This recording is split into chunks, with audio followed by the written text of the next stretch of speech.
Assalamualaikum warahmatullahi wabarakatuh. Madayaw ug maayong adlaw kaninyong tanan. Magandang araw sa inyong lahat.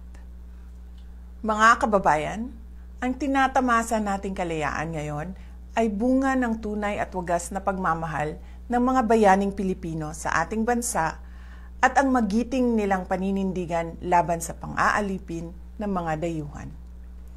Sa kanilang mga sakripisyo at pagbubuwis ng buhay ay natamasa natin ang kalayaan at namuhay tayo bilang bansang isinusulong ang sariling adhikain, interes o pangarap.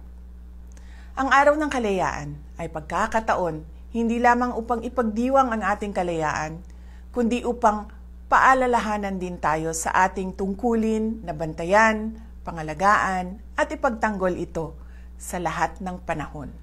Paglapastangan sa alaala ng ating mga bayani ang pagyakap sa kultura ng pagkaalipin.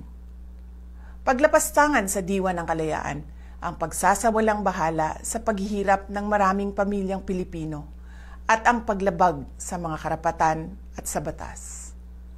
Kabilang sa mga hamon sa ating kalayaan ay ang pagmamalabis at katiwalian sa gobyerno, laganap na droga, problema sa edukasyon, kahirapan at gutom. Hindi tayo lumaya para masadlak lamang sa pagdurusa ang ating bansa. Hindi tayo lumaya para muling mawalan ng karapatan at maging alipin ng iilan. Ipinagmalaki natin sa mundo ang kalayaan ng mga Pilipino. Huwag nating isuko ang kalayaang ito sa mga taksil at walang malasakit sa ating mamamayan at sa ating bayan. Patuloy nating ipagtanggol ang ating kalayaan at kinabukasan mula sa mga mapang-alipin.